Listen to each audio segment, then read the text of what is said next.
Great. Feeling good. Yeah. Yeah. All right. You Perfect. about ready to get started? Yeah, excited to yap a bit. It's always fun. Perfect. I brought backup this time.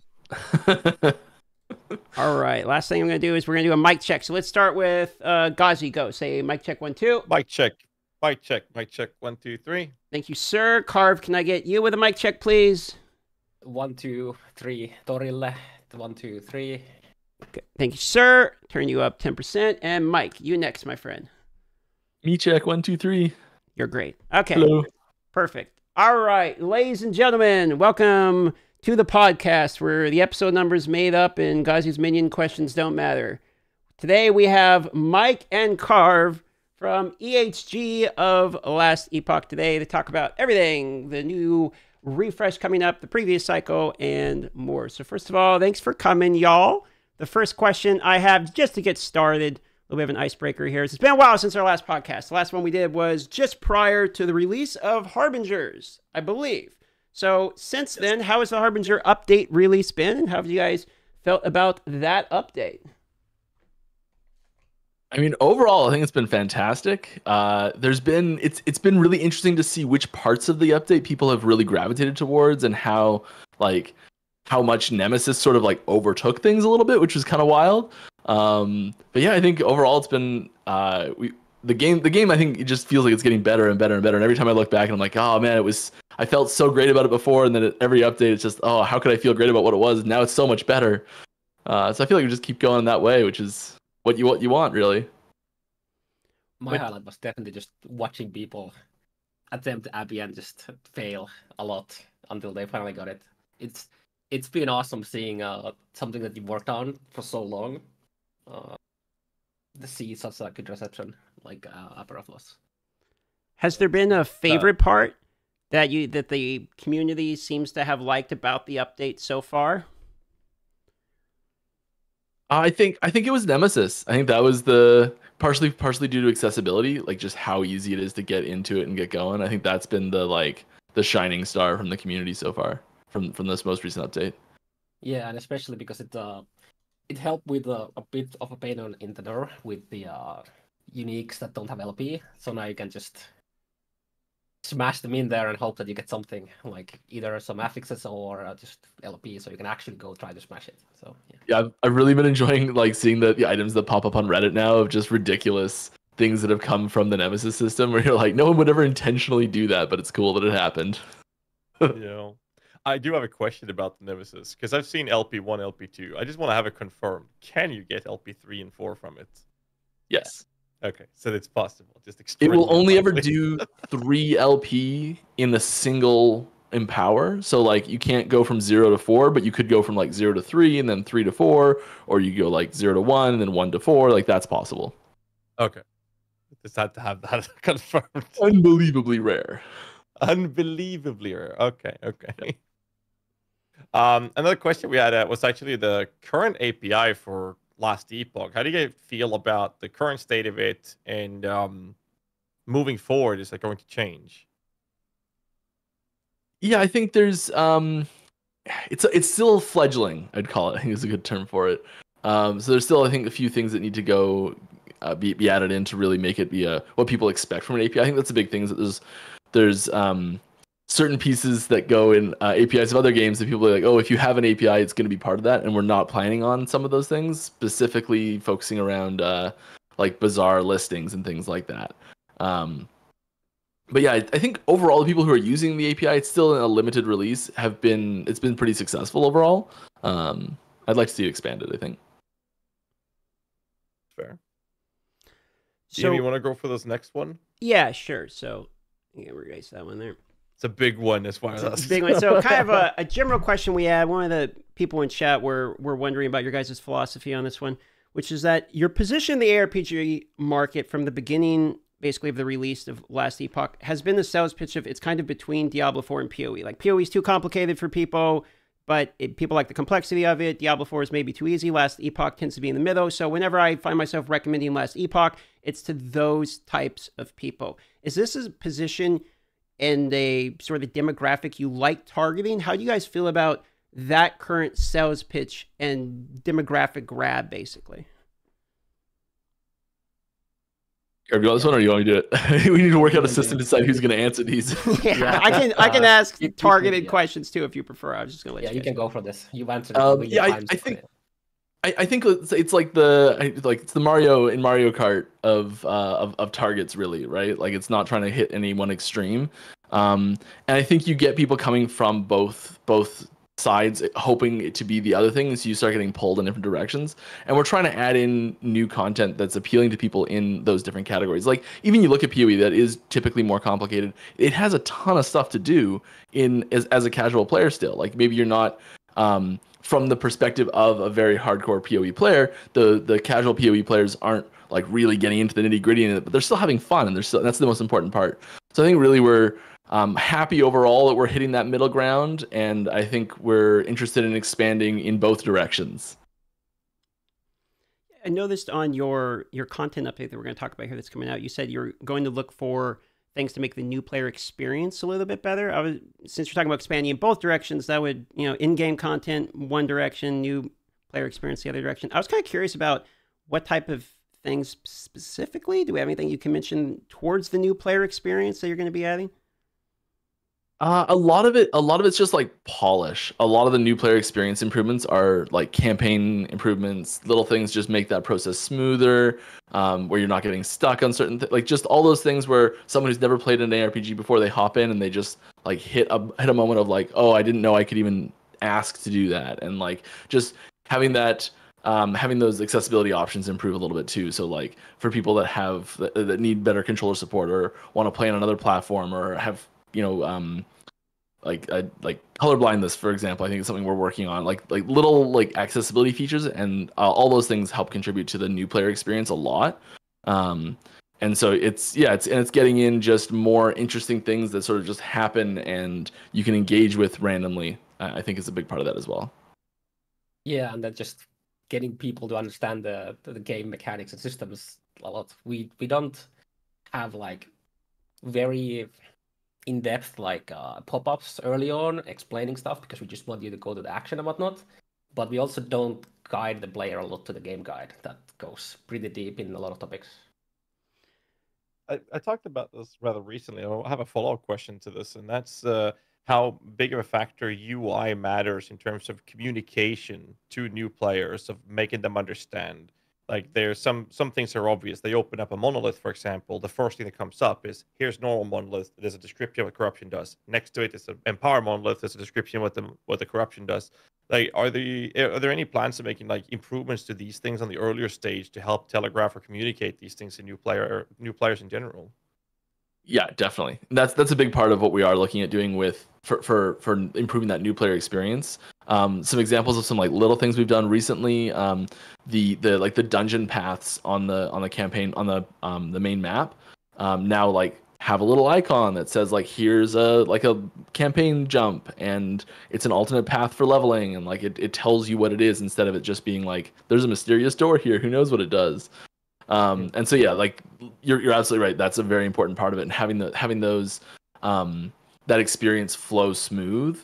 And like it's an example. I have a buddy that's just starting, and he's beat the campaign, and he just asked me what the potion hotkey was, and like yeah, like the little things like that. Like maybe we don't explain it well enough, and not seeing those things is that's on us to improve the quality of that experience. I think to help with new players. But isn't there like literally a symbol for that next to the potions? Yeah, it's just not good enough. Like when there's every time there's a weird confusion for something like that, it's just an opportunity for us to improve how the game is laid out and presented. Okay. Do you have an obvious part of audience retention where you feel like you're losing new players? Because you're talking about improving the new player experience and a lot of UI, etc. But I'm wondering if on the data side of things, I know some companies look at data, some look at feedback as opposed to just raw data. But do you have a specific part where you feel like you guys are losing the audience retention specifically for new players? Do you think it's more of on the UI side of things? Is it partway through the campaign? Do you have any particular specific area? I don't know well enough off the top of my head, Carb. Do you have anything there? Yeah, I don't know how easily we can distinguish if it's about UI or something else. Sure. To begin with, but I think the the monolith between the normals and empowered is probably one of the bigger drop-offs, I think.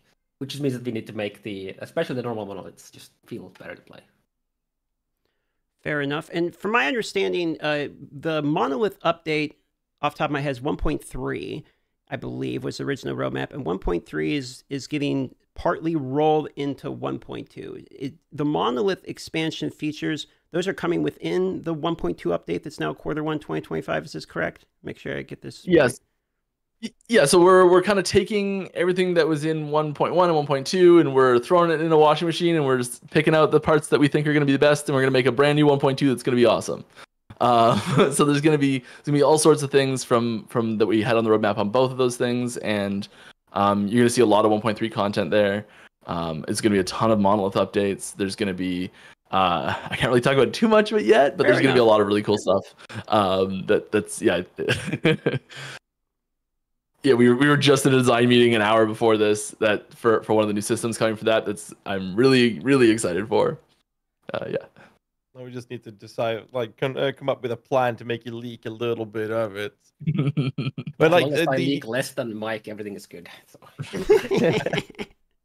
So I mean, we talked about it recently with the UI, or just earlier about the communication of the UI when it comes to the corruption descriptions and the monolith. And Carvey mentioned that one of the biggest notable drop-offs is the step between regular monoliths and the empowered ones.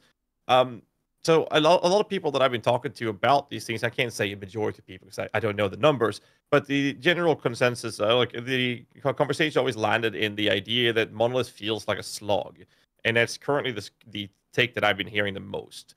And it's also because the way they've explained it and the way I feel about it as well is that the expectations is something that I have to come up with myself. There's no set parameter of this is the end game, this is how far we're supposed to go. This is something that's community decided that you gotta have to do this much farming or this much corruption, and then you watch streamers or YouTubers doing 1,000, 2,000 corruption, right? So with this question in mind, or the state rather, are there any plans when it comes to the Monolith expansion to potentially cap the corruption or somehow communicate what the actual expected corruption levels will be? Is that something you can nibble on at all? I don't think we can talk about that much, but what I can say is that in the 1.1 we did introduce Aberoth that puts a pretty hard 300 corruption as once you get to this point you have access to the pinnacle boss. So it did help a lot with that. So there's a lot less like, do I need to do 1,000 corruption or what do I need to do?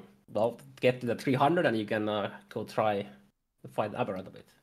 Yeah, I don't think we're super interested in putting a hard cap on corruption. There's some advantages there for sure, because you can say like it puts that player expectation and that limit on the process where you say like I beat it.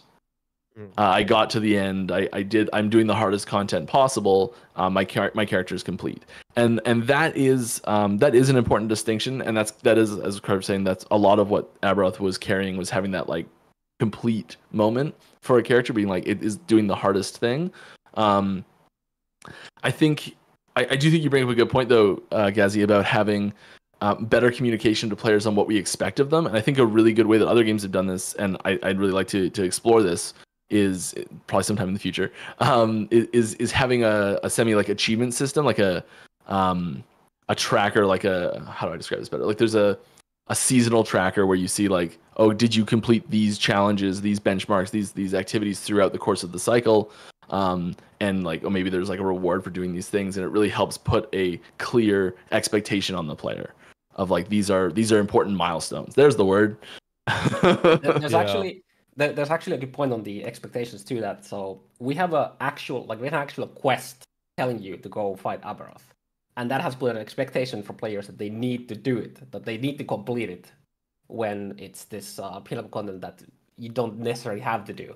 And by the time you have access to it, you're most likely not ready for it either, most of the time. So that's something we learned. We didn't really anticipate that as much. That just having a quest that says go kill this guy is gonna be such a like negative experience for so many players. Did they end up kind of corralling players into trying that like way earlier than they should have been, and so they end up hitting like this brick wall and they just keep dying and they don't know what's going on? Like, is that something that happened, or Do you think it's just not clearly defined enough in the description of this is Pinnacle content? Yeah, I think the I biggest think that is happened that a little bit. yeah, a little bit. But I think the biggest thing there was that you get access to it earlier than most characters are actually ready to fully fight it for the most time. So, and especially now that we did a change to how the corruption catch-up works, we basically, if you are at 300 corruption in one Empower timeline, and then you go fight Shade once, you immediately catch up to that 300, which wasn't the case before. So now it's like even faster. So that's even less time to gear up for the actual encounter. So Yeah, those lulls in the timing on when you're spent, like when you're working towards getting all of your harbingers killed and unlocking unlocking that final fight, because it did used to take a lot longer to get your corruption up in every single one of those timelines. You were just passively getting a lot more gear, and you were more prepared for the fight in the end. So it's also very intentional that you do have access to it earlier. We could have put it way further, but we want players to be able to attempt it, even if they're not ready for it. Did you see players beating it at a way lower gear requirement than you thought was going to be possible? Were there some people really pushing the limits there? Yeah, there's a few people that did some undergeared kills, which is really cool to see for sure. Usually that happens when specific skill interactions are a little bit more juiced than we had hoped for. That's also very, very intentional for the fight. If you are really good at the fight, you can get away with a very bad character. Yeah, I saw you doing it when we were preparing Carve, like when we were designing it. I saw you doing some of the fight with a few characters that I'm like, there's no way. Like, I don't even know if I could kill like some of the high corruption Monolith bosses with that character, let alone Amaroth. So I want to follow up. I had practice.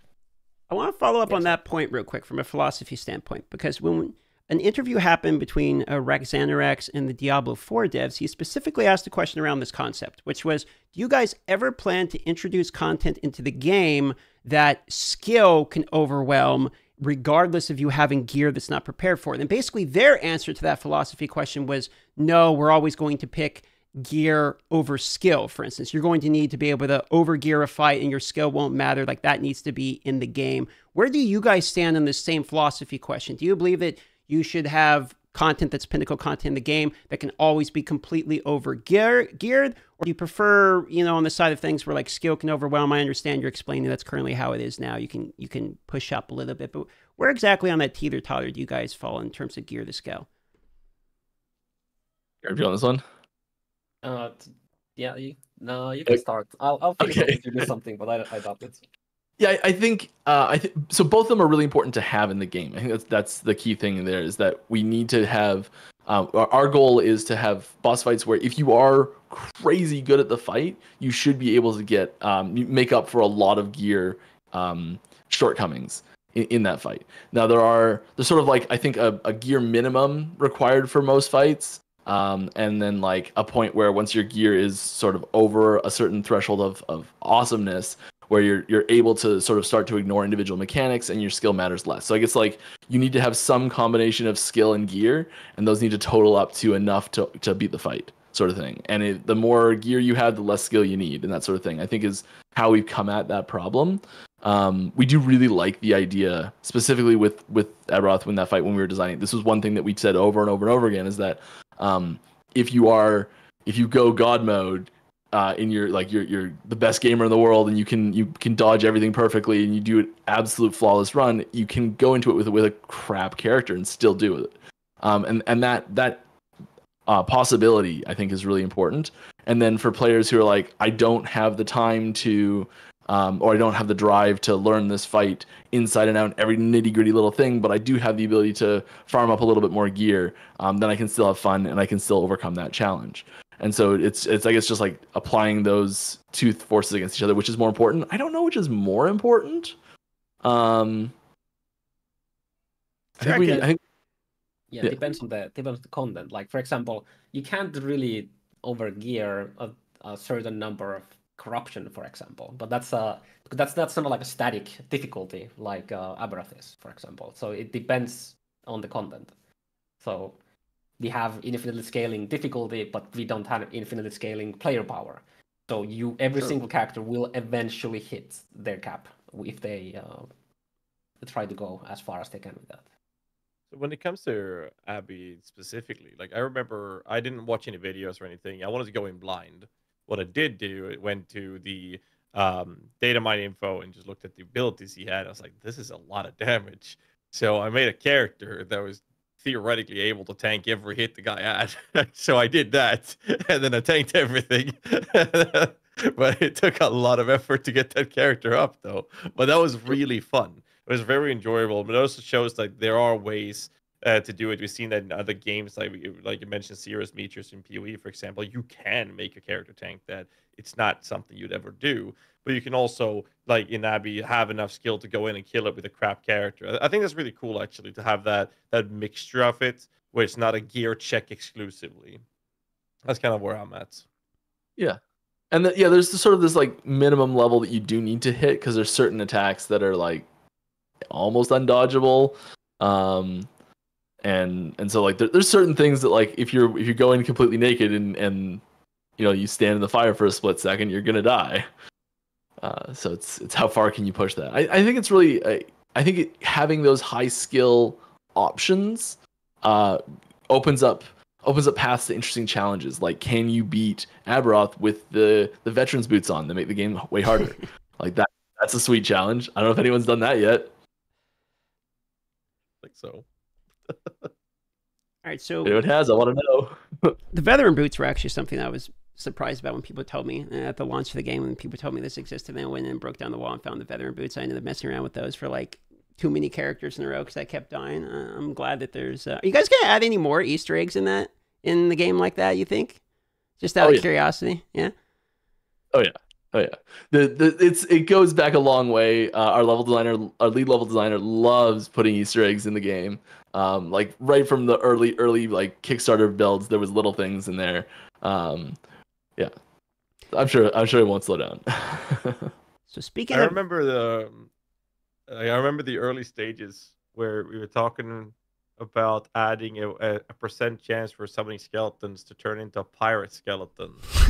But we never got far. We never got there. No. But I remember us talking a lot about that. Can we re-spark that conversation again? I think the best place to do it. We're working on Skill MTX right now. Just saying. Okay. Sorry, I cut you off, DM. What were you saying? No, you're good. I was just going to say, so speaking of adding things into the game, we have the cycle refresh coming up. Obviously, it's a big topic right now. That is starting Thursday, September 9th at 8 a.m. Pacific, I believe, if I get that timing correct there. And this 9 a.m. Pacific. 9 a.m. Pacific, off by an hour. It'd be 8 a.m. Alaska time, 9 a.m. Pacific. So with the cycle refresh coming, I read that there's about the event. We were looking at the event, the additions, and the quality of life, etc. for the updates. Now, one of the topics related to the cycle refresh is obviously the economy refresh. And people are going to want to ask about what's going on with the economy and the breakdown of the previous exploit situation, etc. So I figured let's just dive into that topic right off the beginning and ask about in terms of exploits and economy ruining types of situations. You guys feeling pretty good about the cycle refresh? Yeah, we feel good about it. There are no known exploits in the game right now, and like we're everyone's gonna be sitting around being like, all right, the first inkling of anything that happens, like let's get on it as soon as possible. But like we've been, that's one of the main focuses we've had, is just buttoning up every last little spot that we can even think someone might try to gain access to something. Like it's an endless battle of plugging the leaks, but we're doing everything we can to make sure that we don't get any more. Regarding the exploit, there was people keep saying different things. I feel like we could just get confirmation from you guys immediately. How big, like how much gold actually did enter the market? How long was this exploit active for before it was shut down? And what was the consequences for these things? I think that could be good to get a public confirmation on these specific details, if you don't mind. I don't know the specific numbers off the top of my head. The point from when we're like, okay, we know what's happening, to it's plugged was like hours. That's what I was hearing. Yeah, like that was pretty quick. It was like 2 hours maybe between like we know what's happening to okay, it's fixed. And it's really tricky because there's a lot of like anecdotal indicators that seem like evidence that people can point to, like, oh, at this time I knew it was happening, but we look back at the logs and we're like, it wasn't happening at that time. And so it's really tricky to be able to tell what was actually happening when, without looking at that specific information, which I'm sorry, I don't have all the details. But yeah, it was not rampant for very long. And we cut a ton of gold out after that. So much gold we just ripped it all out. So it was like, in the end, I think it had a social impact more than a real impact, where it like caused prices to go up, and once they were up, and there was basically no bringing them down. Yeah, that was my understanding of it as well. That's why I wanted to hear you guys talk about it a little bit, because like everyone, like the confirmation that I was told was that it's just a couple of hours, and it was like plugged so fast, it was stripped away. It had such a small impact on it, but the social part of it was completely destroyed, right? So it was kind of scary to see it, because the community lashback from it felt like it was way harder than they would actually need it to be. It was so awkward. But it's good to hear that it's confirmed that was the actual case. There was more of a social aspect to it that caused that to be in that situation. But my understanding was that the people that abused this were getting banned, or what happened with that, if you don't mind. I don't think I can go into specific details. I'm not sure what I'm allowed to say or not with regards to what action we've taken. Yeah, I'm sorry. I don't know what I'm allowed to say in this front. The consequences were quite severe. All right, perfect. and swift and absolute. So we can just move on to the next question. I feel like it's good to get these confirmations and to hear it being stated, because it's important, right? Moving forward, considering how I was just told I'm allowed to say we banned them. Yeah, we banned a whole bunch of people. Perfect. Now it's really important moving forward, right? To hear these things and how EHG is dealing with these situations, and it seems like you guys are doing this with a firm hand. Next question we have is, what kind of lessons have you guys learned from providing a live service economy like this, and with the situations that has happened, and how do you then plan on improving the economy development in the upcoming patches? Yeah, I think a lot of it comes down to monitoring, detection, stats, like all these tools to like really be able to see trends that are happening, to try and find evidence of these things faster and faster and faster. Early detection, earlier response. All that stuff, like, even because we can see what a couple hours can do, and before that we saw what a couple days could do, and it's like the faster we find it, before, like, we want to have these things, we want to be working on fixing these things before anyone even reports it's happening, is the goal. And I think that a lot of the stuff we've learned is how to find that these things are happening faster, how to like quicker tools to lock things down even faster. Like it's all about just response speed for us right now, and both in detection and response. Yeah, and perception plays a very big role, as well as discussed about the social aspect. And I don't know if you guys know, but if you go to the dungeon where you can spend gold to get chests, you can get the same item, like duplicate of the exact same item, like 10 times or something like that. So when we see a lot of like posts where like there's like multiple of the same exact item with the exact same stats on the bazaar, and people are like, the dupe's going on. I'm just like, we need to do something. So I'm not sure if we already have done it. I know we've planned. I think it's coming this patch. Yeah, where if an item was created through like a actual intended game mechanic duplication, like the dungeon, then we're just gonna flip the art, and it's also gonna be a lot easier for us to track them now than before. I think maybe. Yes. Maybe something there. Yeah.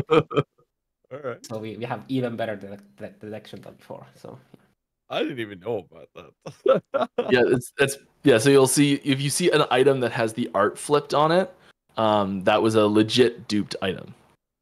Legit duped item. I like that. An intentional game mechanic duped item. yeah, because we have a lot of those mechanics. So it's important that players know that they exist and that there isn't anything crazy going on with them. So Okay. Are you guys planning to add in like the same descriptor of where the item came from other things? Like for instance, I noticed you guys added basically loot goblins in the game. You know, you got the loot lizards, I believe is what they're called now. So we'll say like, this one dropped from a loot lizard, etc., and that will help you guys track. If there's we have some changes to the serialization in the back end on how it works, but we won't say specifically. The loot lizards don't have a thing that says where they came from. But if there's something that restricts your the way you use the item, so that's the big thing with COF and MG, how it restricts how you use the item, that does tell you where it came from. So yeah, it's more of a, if it's going to change how you use it, then yeah, we'll tell you where it came from. But for the most part, we don't really have a thing saying where it came from now. At least not visible to the players. The cycle refresh that's coming up, I noticed you guys are doing a lot of UI changes as well. UI scaling, for instance, seems to be a big one. And I noticed specifically in there, I'm just going to assume you're going to continue to do this, but you're adding like changes for Steam Deck too. Like you're continuing to support and adding additions for Steam Deck. So it's not so much like a question as much as I just want to say, like, I appreciate the addition to continually supporting the Steam Deck. But I am curious as to how many people, do you guys have data that correlates how many people are actually playing on Steam Deck? I'm sure someone does. So like, I'm just kind of curious if it's larger than I would think it is. Like it's a pretty decent population, or you guys are just putting the extra effort in just for the people that happen to do it. Because I very often see people say they play the game offline mode on Steam Deck, and it's one of the best ARPGs for that. I'm gonna see if I can find out. Like, yeah, so the first, we're just getting told here, the first, when we first launched the game, our Steam Deck sale, before we even had Steam Deck specific stuff, really, people were just getting to work, and we were one of the top 100 games on Steam Deck already without doing anything, and that's what kind of prompted me to say, hey, maybe we've got an audience here on Steam Deck, we should do some stuff for them, because it's not perfect yet, and we are improving that. We should be getting Steam Deck proper verification for that shortly. A lot of the stuff you're seeing here is the lead up to that. Yes, and like the UI scaling was driven a lot by Steam Deck, because that was one of the big things that needed to be fun and playable, and like it was functional before, and now it's good. And yeah, so we're gonna see a few more updates there. I don't think we have the exact numbers. That's fine. I was just kind of curious. I mean, that's more than I would have expected as well. Top 100 is like pretty impressive for Steam Deck as well. And there's a lot of good games to play on Steam Deck. But I love that there's offline mode and it works on Steam Deck. That's a pretty good combination as well. So I wanted to give you a chance here to kind of. So the cycle refresh is coming up here in 2 days. So I wanted to give you a chance to kind of like give the sales pitch to the people who are listening, and when GHAZZY uploads as well. Like, why is the cycle exciting? What are you most excited to have share about? And where are you excited to see the people actually test? And, you know, where are you mostly interested in getting the feedback? Well, you know, just give us a take on the cycle update that's coming out. Give us a general rundown of it here. Are you on this one? I can go first. Yeah, we are adding surprisingly a lot of stuff that you're gonna encounter, especially in Monolith. But even in campaign, you're gonna see a lot of more shrines. You're just gonna see the loot lizards that are really fun to just go after, especially when they decide to start running on their back legs. It's adorable. But then when you get to Monolith, you will start also you just get more enemies that have some new abilities as well. So it's kind of like a new mechanic that just happens almost every single zone that you're in Monolith. That is something that people actually wanted Nemesis to be. But Nemesis rewards are so powerful as we balanced it to the core game immediately. So we just didn't have them on every single zone. But there's a lot more random stuff happening in every single echo that you ever go into. And I really want to see people click on those shrines that just spawn loot lizards and then don't know which one to go after, because they spawn a lot of them. You know, it's funny that you mentioned with the loot lizard because it's like when I first read it on the announcement, I was like, "This is just a loot gob. I don't know. It's nice, whatever." And then I saw the footage, and the guy goes up with hind legs and start running, and I was like, I just couldn't. I just couldn't. I was like, "This is actually hilarious." That small detail for me made the loot lizard actually fun, and I can't wait to chase one down for that small little detail. Like the devil is in the detail. It's so cool to see. There's also a couple, I'd say two little surprises there with the Ludicrous too that I'm not sure if we actually have mentioned I anywhere. don't think we said them yet. Yeah, you'll see. Yeah. There's an Easter egg in there. There's some other little things. Something could happen. You know, surprises. Yeah, I think for me, it's the game's feeling a lot more alive to me. I think that's the really big thing is that there's more like, hey, ooh, piece of candy. What's that? What's this new? What's that little thing happening? Okay, that I did that. Okay, what's this little thing that's happening? And I think it's just getting that. That more life breathed into the moment to moment that's happening when you are going through the campaign, when you are going through the monolith. All these little things that are sort of happening around you is I think it's gonna hit. I think we're really close to like critical mass of that, where it's sort of gonna go from feeling maybe as you described it a little bit earlier, like not quite as super engaging, a little bit of a slog, and we're just on the cusp of being like we're gonna roll over the crest of that hill, and it's gonna be just, hey, there's stuff happening, then I can go do things that are fun and interesting all over the place. And I think as soon as we hit that critical mass, and we're so this one might be the one, maybe it's the next one, I don't know, but we're right there. And I think it's really bringing that extra little bit of life, because like you say, the like loot lizards on their own, it doesn't seem like that big of a change, right? It feels different. It feels great. I was streaming on Friday, and I'm playing on the live client build, and there's no loot lizards anymore. And I was like, about 20 minutes in, I almost said out loud, like, why are there no, like, I haven't seen a loot lizard. This is insane. It's been crazy. Like, why am I not seeing any? This feels empty.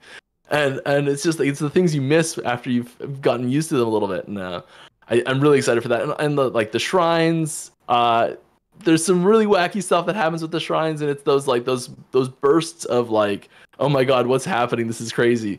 That I think it's a lot of fun, and I'm really really excited about that. That's what I'm ready for this one. When I was reading through when I was reading through the patch notes, I was surprised to see how many shrines you guys are at. I like that there's more variety. So you're not just running into the same shrine over and over and over and over again. There's like I think there's over 20 player shrines just from the skill side of the ones. Before we talk about the other types of shrines, there's over 20, right? So that seems to be and it's a lot.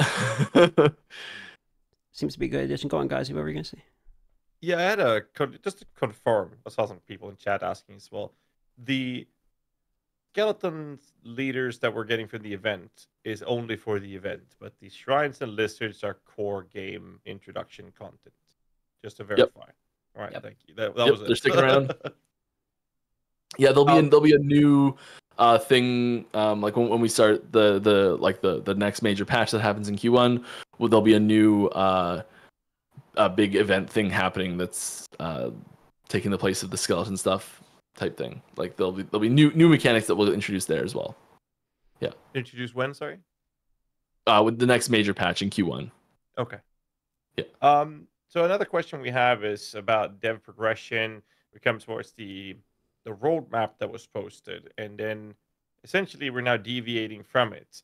So there's a couple questions within this topic. I guess we start with the planned event is going to last for a month. And then we have the actual cycle is scheduled to last till some month inside Q1 of 2025. So I guess the first follow-up question is, are we going to see any other fresh cycle reset events happening between now and the Q1 of 2025? We don't plan on resetting the cycle again between now and then. There's the next major thing we've got planned is going to be the major patch in 1.2 in Q1. I don't want to say there's no way we'll do anything else in there, but that's the next major thing that's planned and announced. All right. Another question there is, with the idea of a roadmap being some sort of an indirect promise to the community, this is what we're going to do. at the same time as it fulfills the idea of proper, transparent communication. Will we see a new roadmap, or is that something you're a little bit hesitant on as a result of this? Yeah, I think we definitely need to address the current state of the roadmap, because it is like from our recent communication clearly out of date, right? Like we need to do something there. We need to take it down completely, or we need to refresh it, update it. It's always the tricky thing with the roadmap, because when we released that roadmap, that was, we had pretty firm plans that was what we were going to do, and they've changed quite heavily since then. Yeah. And that's like kind of the risk in a roadmap, is that you don't want to lock yourself too firmly into exactly what it says. And like all the things that are on the roadmap are all still things we're really interested in doing. The order is the big thing that's changing, I think. And so I really hope we're able to get another roadmap out sooner rather than later, but I don't have a timeline on when that'll be. We do really want to keep up. I think we're really good at communication overall. And I think that refreshing the roadmap is the right thing to do for that. Fair enough. I mean, that's something that I think a lot of us have praised EHG a lot for, is the very transparent communication. Whether or not that is for the good, for the better or worse, there's always been a transparent communication. So I think that's a good thing from my personal perspective, at least. Thanks. There, a bunch of people before we started the stream were asking about the engine update. And I dug through all of the patch notes and everything. I didn't see anything specifically about an engine update there. I think it was something you guys mentioned in a previous video, perhaps. So there was a couple questions related to that. So my first one I wanted to do before I do the follow-ups is, there was an engine update, and if there was, what in particular happened? What's the general synopsis on the engine update there before I ask the follow-ups? We're in the process of an engine update. Okay. The 1.1.7 that's releasing in 2 days here will not be on a new engine version. This is our hopefully last big release on the old engine.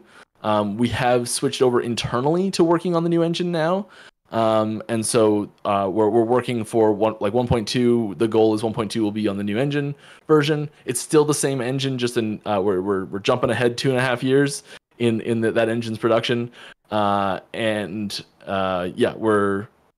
We're getting a bunch of really cool new stuff with that. So there's features that we didn't have access to before, that we're able to leverage now for better performance, better visuals, just new tools internally that make us work on the game faster. There's lots of cool stuff with it. And so yeah, we are in that process. It's a really long process. It's actually, like knock on wood, it's going real smooth so far, which is surprising, but great. And we're switched over internally. Yeah, so it's coming along. Future release versions will have it, but this one does not have it yet. With the engine switchover, is there tech debt acquired with it, but then in the future it's supposed to be easier to roll out, or is there any issues related to cadence of the updates in the roadmap going forward because of the engine update, or just pretty much non-factor? No, it should be once. We kind of there was a lot of work we've been doing for the last 6-8 months to prepare for this. So that's what we've been taking care of. And now we're there. Yeah. Perfect. That follows up on the chat's questions then about the engine update. So hopefully they're happy about that one. Speaking of chat questions, we're getting pretty close to the end of the hour. So in about 5 minutes here, we'll start blasting through the chat's questions. Don't forget to leave them in the chat so that we can grab them, put them in the list. EHG is listening and grabbing the ones that we can answer, and we'll have them in there for you. And then I'll shoot it over to GHAZZY for the next question before we start that portion. I have two very specific ones that I was curious about. The first one is the priority on the Lich rework that's been in the talks for quite some time, right? And I guess the first question is, when can we expect it? And if able, will you be able to disclose some information on the theme that you guys want to go with in regarding the new skills, since the Lich was left in the dust when the Warlock got released together with Falconeer? Gareth, you on this one? I don't know how much I can say without leaking things, but you're more than welcome to leak. When you get them, I can't tell you when, but when you get them, Lich is gonna feel much more different than Warlock, instead of just being worse warlock in many cases, like Peace a lot of walk. people. Yeah, it's gonna get a bit more identity to it. Okay. We are working on there's a new skill for Lich in active development now. So we are working on it. I can't. That's all I can tell you about it. It exists. Okay. Okay. The other question I had is regarding the Forge Guard, and the Forge Guard recent changes feels great, like the Mastery Passive tree adjustments. However, there is still a major problem with the Mastery skills, like namely Smelter's Wrath. Feels like the red-headed stepchild of last Epoch. The fuck? And Forge Strike, sorry, DM. And Forge Strike feels like Frankenstein amalgamation of ideas. Gimp in the melee attack and the forged weapons are being fleshed out completely since the skill is split down the middle. Like, is there any info they can give us regarding any of this? Sorry, DM. Sentinel in general is gonna get a lot of rebalancing because of the volatile reversal rework.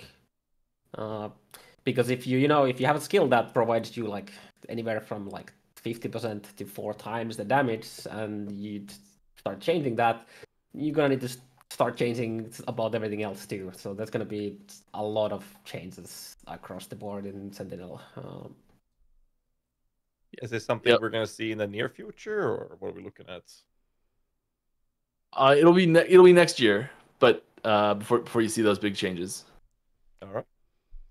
But yeah, there's volatile reversal. It's one of the most ubiquitous skills in the game. Like, you go look at basically every high-end Sentinel build, and it's using almost all of them are using volatile reversal, and it's not for the reason that it is originally designed to be used. And if they are not using it, you can switch one of the skills that they have to it, and it does more damage now. Yeah. So. Yeah, it's way too good at doing what it's not supposed to do. Yeah. And so we can't just undo that, because if we're just like, well, it's now crap at doing that thing, use it right, guys, come on, everything else just falls apart. So we've got a lot of stuff happening there. That's a pretty sizable change overall. And yeah, like you say, Smelter's Wrath, other skills, every other skill is having like a ripple effect to go through it based on this change. Fair to me. Sorry, DM. Again. No, you're it's okay. You're roasting people, they understand. So we're into the miscellaneous portion of here. So we got some rapid fire miscellaneous ones. Then we're on to the Q&A. Last chance, boys. Put your questions in chat here. So I'm going to go through these. We got 4 miscellaneous questions to hit you with.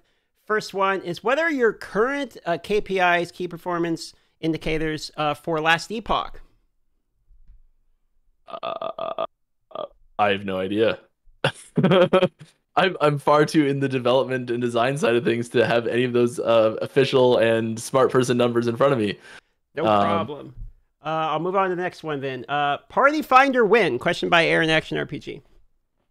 Hey Aaron. Yeah, Party Finder, I think that's not something that's in active development right now, but it is something that we're interested in doing, especially because we're looking forward a little bit more towards like you mentioned, Steam Deck, but also console stuff is something that we're sort of eyeing in the future now, and that type of feature is really a lot more important on console platforms than they are on PC.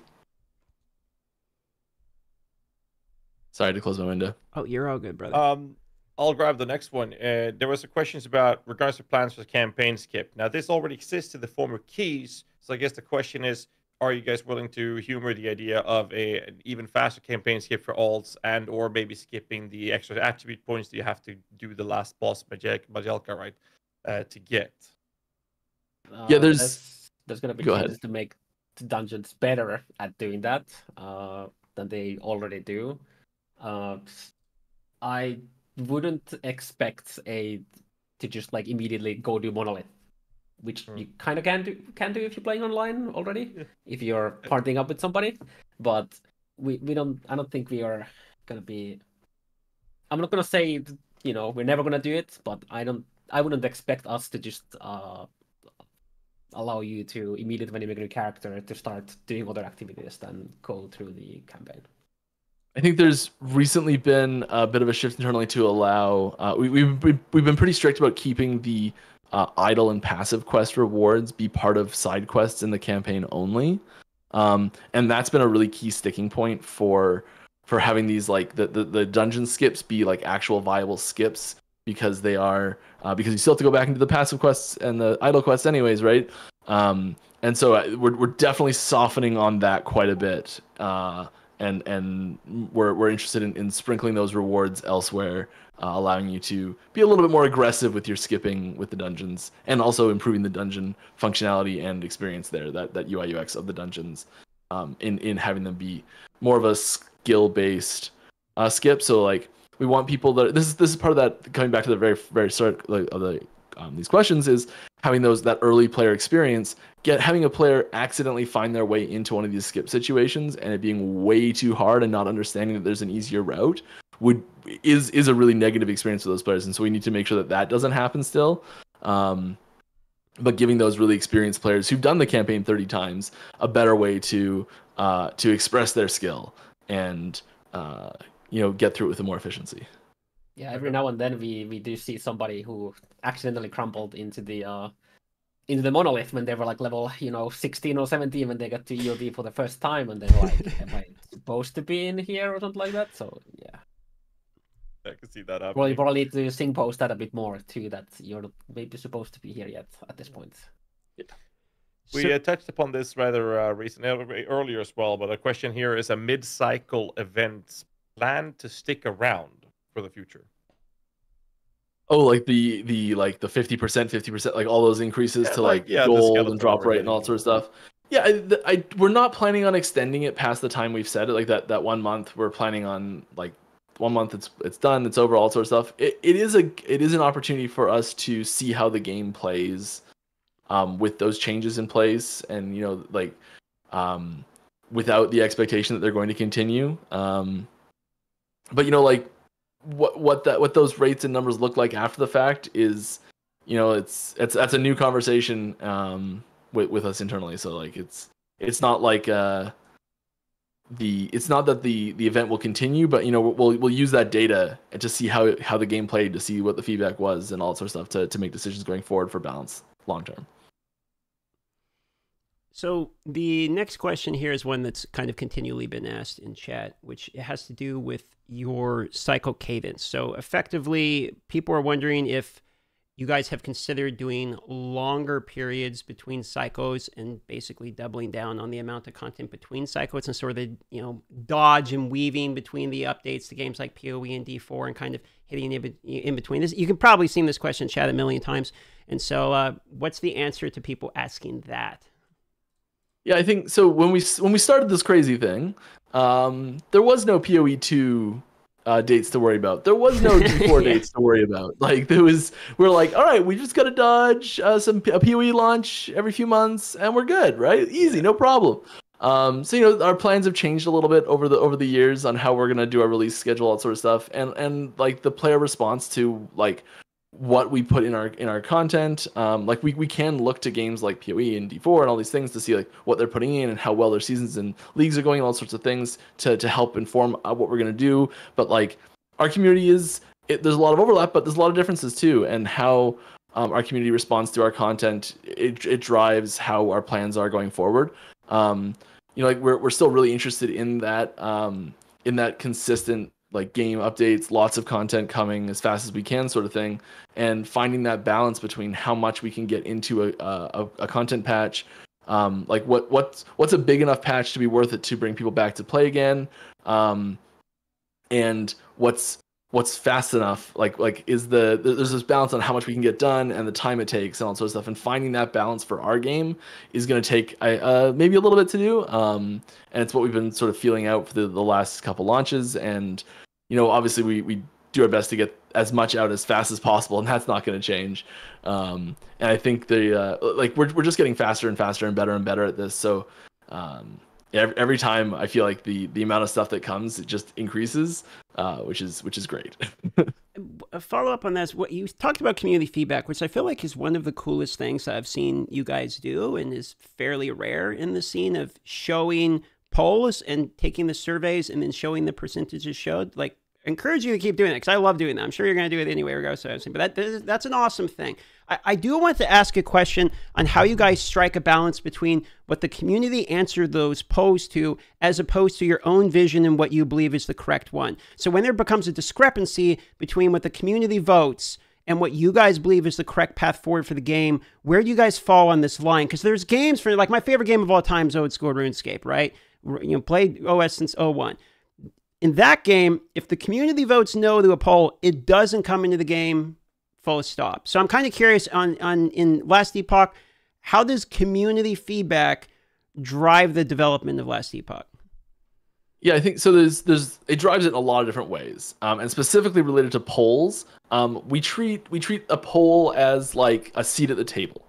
So there's say we've got 4 developers in a room that are debating over how best to handle the situation, and then we've got a poll that's the 5th developer in the room that is the community's voice for that issue, sort of thing. And so we don't treat we treat the community's opinion in the poll with respect and with weight, but it's not a hard and fast like, oh, the community said so that's what we're doing, no questions asked. But it has significant pull, and it is something that we do take seriously, especially I think if there's a significant deviation from what we expected the results to be, and that will quite often cause us to pause and say, like, let's try and find out why it's so different. Like, why are we so out of touch on this issue that we didn't see this coming? And almost every poll question we've had answered has been like, yep, that's exactly what we expected it to say. There's been a couple where we're like, well, we didn't realize they were that intent on this, and we've made changes based on community feedback from polls. And we also just collect feedback weekly from like our feedback channel on Discord, our feedback forums on our website, our forums, and like, so we do just kind of have this constant intake and compilation of feedback every week that we bring with us into game design meetings as well. So there's different ways that we incorporate that feedback, but yeah, it's like a seat at the table is what I like to think about it. Okay, good answer. I think we're on to the, unless GHAZZY, you have something else off the top of your head, I think we're kind of on to the queue, like the more rapid fire ones that have been pulled from chat here as we're kind of on the end of this. Yeah, I feel like them as well.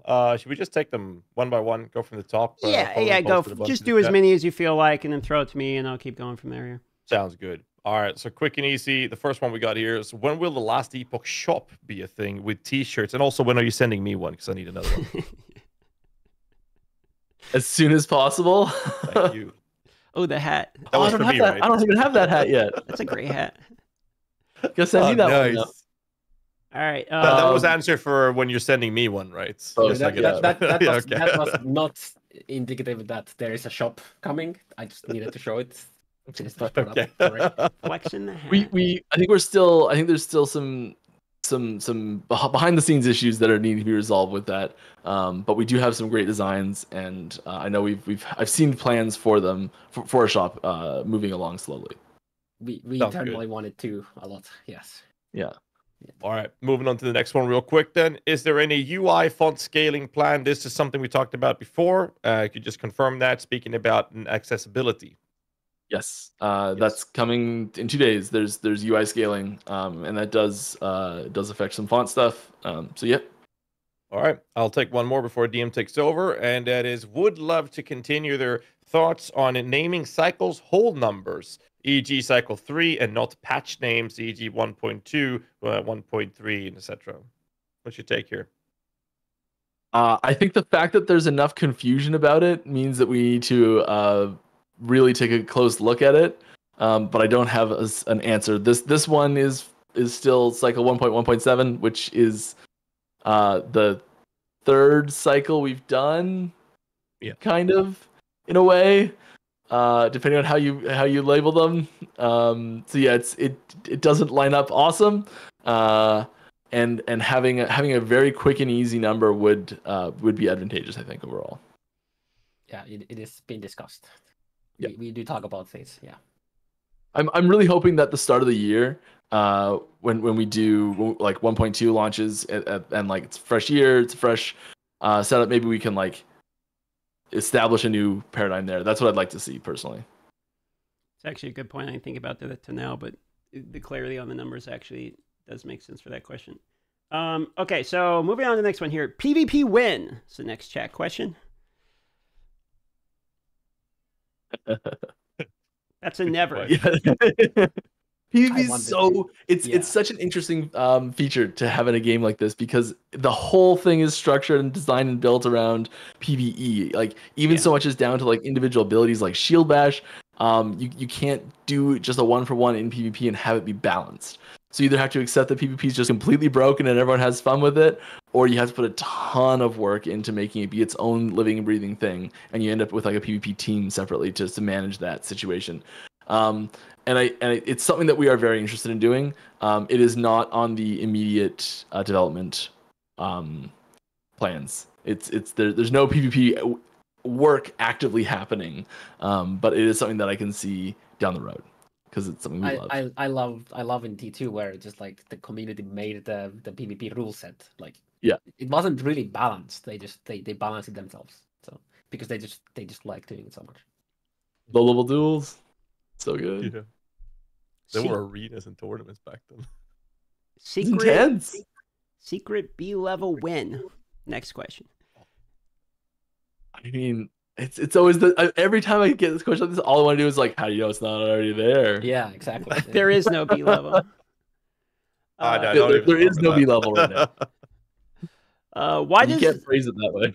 Why does the experience bar keep going up after 100, but when you reach 101, nothing happens? I think we just wanted to have a way that you could still track it if you wanted to see like how high you got. All right, go for it. It's an optional extra thing to track for yourself.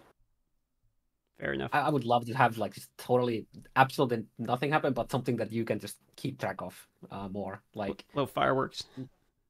Yeah, like it's like something small that happened. Like actually, it has no character power increase or anything like that. It's just like it's a little star that shows up over your character level. You leveled 100 twice now.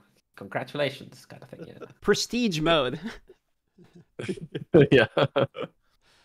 I guess I'll take over, and we go with the Bazaar phone app. When Bazaar phone app, we've really been intentional to keep things out of secondary systems like that. So I don't think we have plans to have a like an outside a way to access Bazaar from outside the game. I don't think that's something we're planning right now. All right. Next question is, will the old supporter packs be bundled like the new ones? I have no idea. Old ones like no, we're not going to change old supporter packs. But the old currently available supporter packs, like of the supporter packs that are currently available, the ones that are a little bit older are not bundled. Like lower bundled, so like the high tier ones don't have the low tier ones, but the new supporter packs we released do have where the high tier ones include the low tier ones. I don't think we're planning on changing the current configuration of supporter packs that are available, but we could bring some of those back in bundles in the future. Yeah, right. That's the right answer.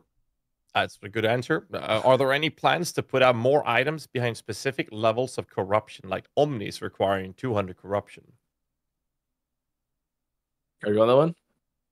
I mean, we already did that. Technically, in 1.1 with the Aberroth uniques, you don't really get there without getting the Aberroth, and getting the Aberroth requires a specific amount of corruption. So I think we are up to doing stuff like that, yeah. Yeah, every Monolith boss has those, and yeah. All right, next chat question. Is there a timeline for visually improving some classes? Primalist, for example, the Druid Shaman seem to be lack a lot behind a lot of the other classes, both in gameplay and visually. Motto updates, they're asking.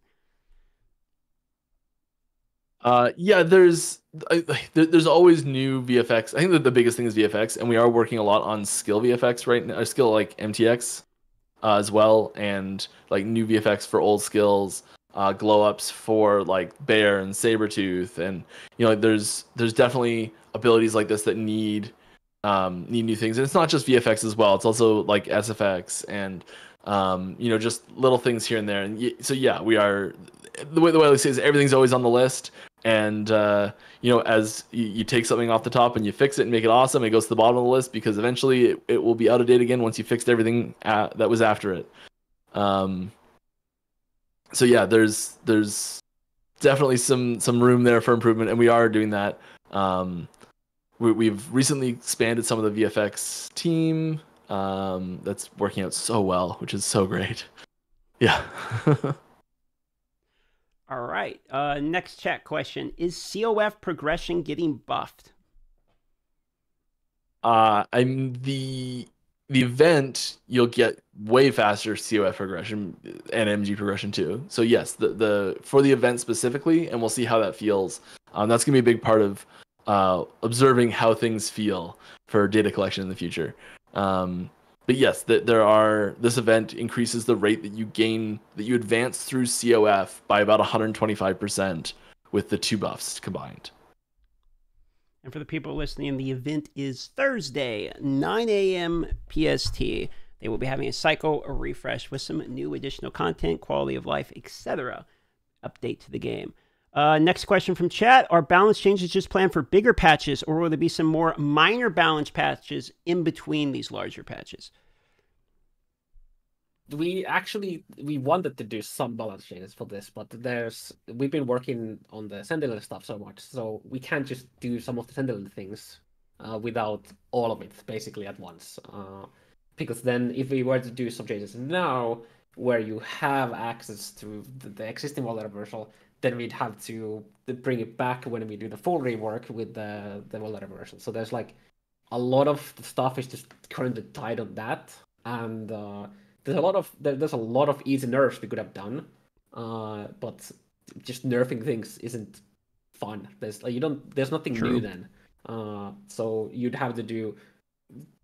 We tried to see if there's enough time and enough changes we could do, and we just didn't find enough to make it exciting. So we're just gonna have way more changes instead when the 1.2 drops. That makes sense.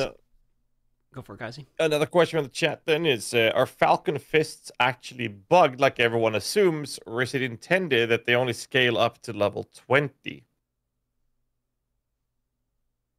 That was you, Carve. I don't know. I mean, that sounds like a bug. I don't know the specific case, so it's hard to say, but that would sound like a bug to me. Yeah. I mean, anytime I know it's a pair of gloves.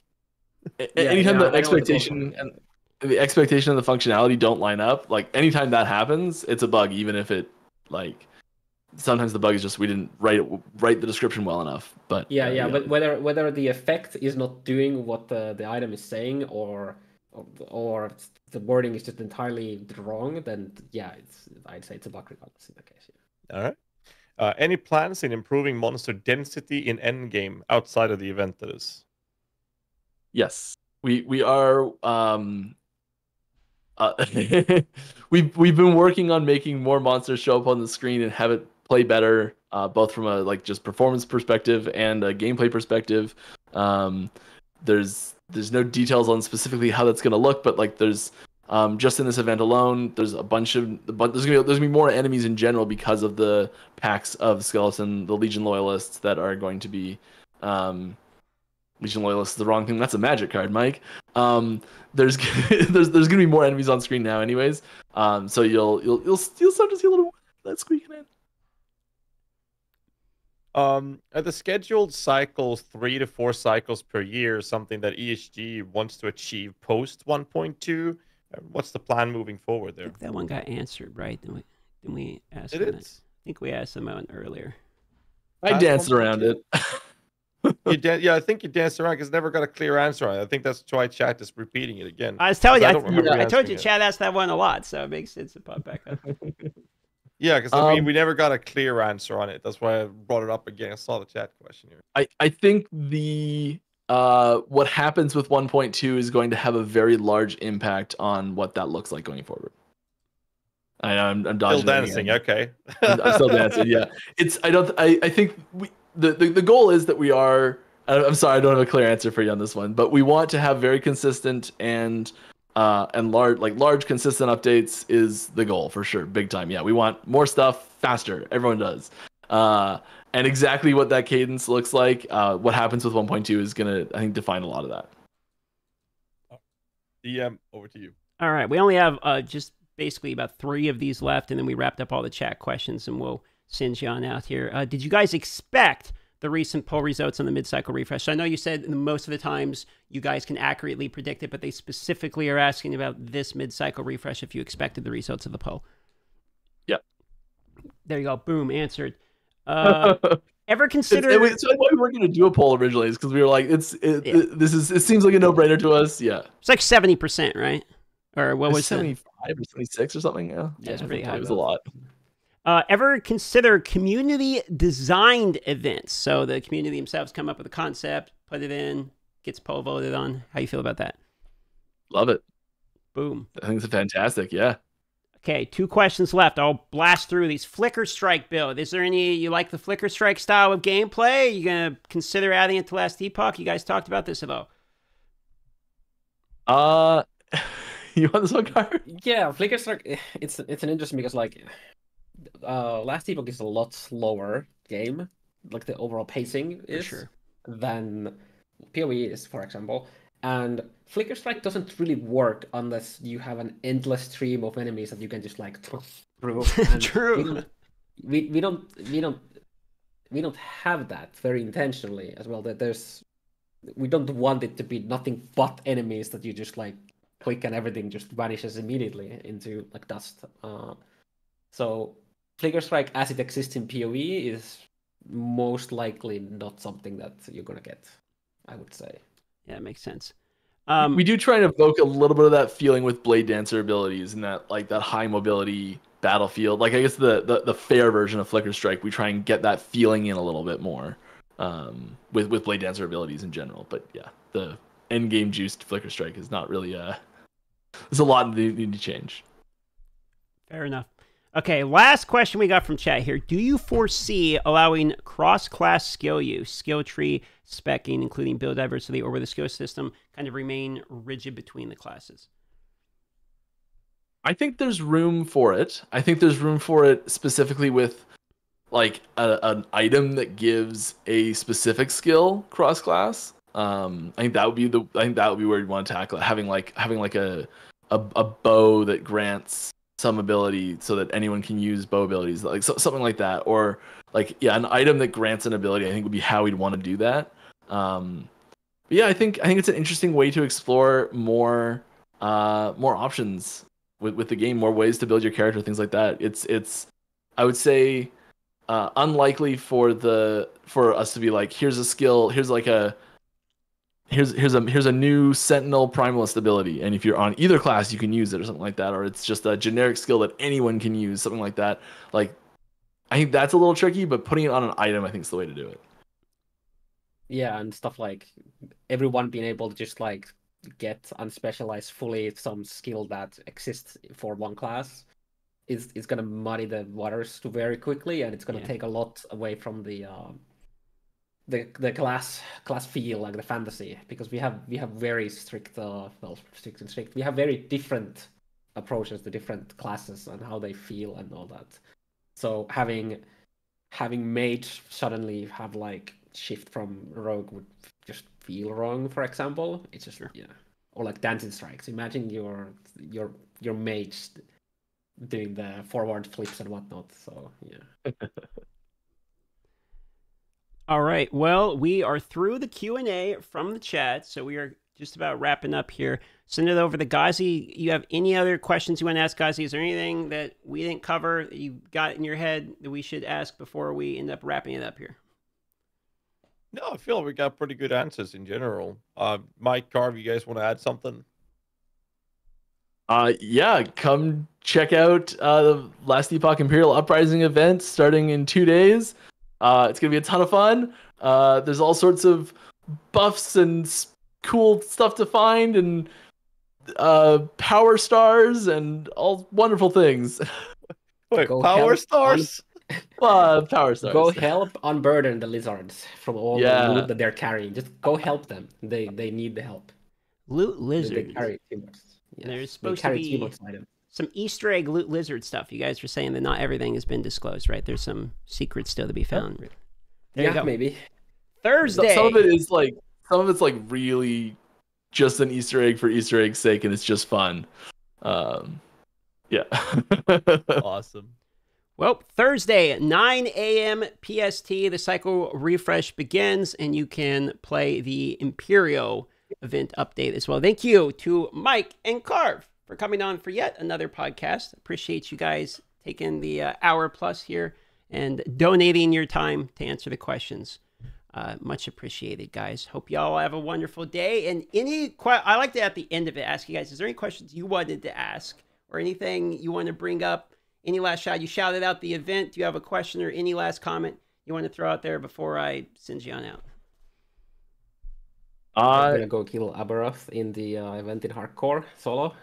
Either of you? This the question that we left off with here, right? Well, I'm flying out. I'm flying out 1 a.m. PST on that Thursday, so I will be gone for the first 4 days. When I come back, I'll check it out. How about you, GHAZZY? Well, I intend on playing something that's way out of my comfort zone, so I'm not gonna play hardcore. That's for damn sure. I'm gonna do a cast on crit, void damage, meteor sork. So there's no way I'm ringing that in hardcore. GHAZZY not playing a minion build? I think it's gonna perform. I'm not confident because I haven't played it before, so I gotta play test it. That sounds really sweet. I'm looking forward to seeing that one. Sounds good. No minion build. Yeah. What's your? Are there any classes in Last Epoch that you haven't really explored that you're interested in exploring? Ooh, that's a good question. You go first. I haven't really done much with the mage, to be honest with you. Like I did a little bit of the Spellblade. What is it? The Rune Master. The one's kind of like the Invoker. I haven't tried that yet. Rune Master. Yeah. Rune Master. Yeah, Okay, give it a it's shot. Rune Master. I didn't know if it was Rune something. I haven't really tried the Rune Master. People keep telling me to try that one because it's a lot of fun. I kind of stuck to the Sentinel. I did the Void Knight. I did the Forge Master. I kind of stuck to that basically every time I played Last Epoch. So I would like to check out the Rune Master because that one's been pretty highly recommended to me every time I play the game. Do you have one you recommend, Mike? I mean, Rune Master's great. My favorite, personally, I'm a sucker for a rogue. I always gravitate back to it. I think my go-to start this time is I'm gonna try a throwing build for a rogue. I haven't done one in a little bit. And then the other one, I usually run two. So the other one I'm doing is GHAZZY. I'm going with yours. We're going Necromancer. I haven't decided exactly which variety. I mean, it's gonna be golems or wraiths, I think. But we'll see what happens. That's fun. Like I've always been like a caster kind of guy. So I'm just gonna play multi-shot, I think, if I'm gonna play it. Especially because it's not very popular, so it makes me feel even better about playing it. So that's fair. All right. I've always been like a caster kind of guy. I've like been stuck with like playing Warlock, Necro, and I've done a lot of Sork stuff. I haven't delved too much into Forge Guard outside of the minions. I guess if I were to do something different, I would probably lean into exploring more of the Forge Guard era. That kind of approach. I actually thought Forge Guard was pretty fun when I played. People were telling me, oh, there's like issues or something, but it's like I actually kind of liked Forge Guard. That was dope. You summon your weapons and all that. Thematically, it's actually a pretty cool class. Yeah. Still want to get the weapon summoning to be more. I really want to get more of the unique effects from weapons into the weapon summoning. That's one of my goals for this year to try and make happen. I don't know how it's gonna work yet, but that's one of my goals. Yeah, the floating weapons feel cool, and also remind me of back in the day. There was okay, this is like a random side bit, but back in the day, RuneScape Classic, like in 01, one of the best places you would train had just floating axes, and they were just like magic floated axes. So I feel like, I'm going back to the roots of that game when I'm playing Forge Master against some of all these like floating weapons. Kind of a classic thing that I always enjoyed. So Forge Master for me was a lot of fun. Got to try something different though. Okay, guys, I appreciate your time once again. Thanks for coming on, everybody. Shout out to Mike. Shout out to Carve. See you guys on Thursday, 9 a.m. PST for the people watching for the Cycle update. That's it. We're on out of here. Have a wonderful day, everybody. Bye. Thanks for having us.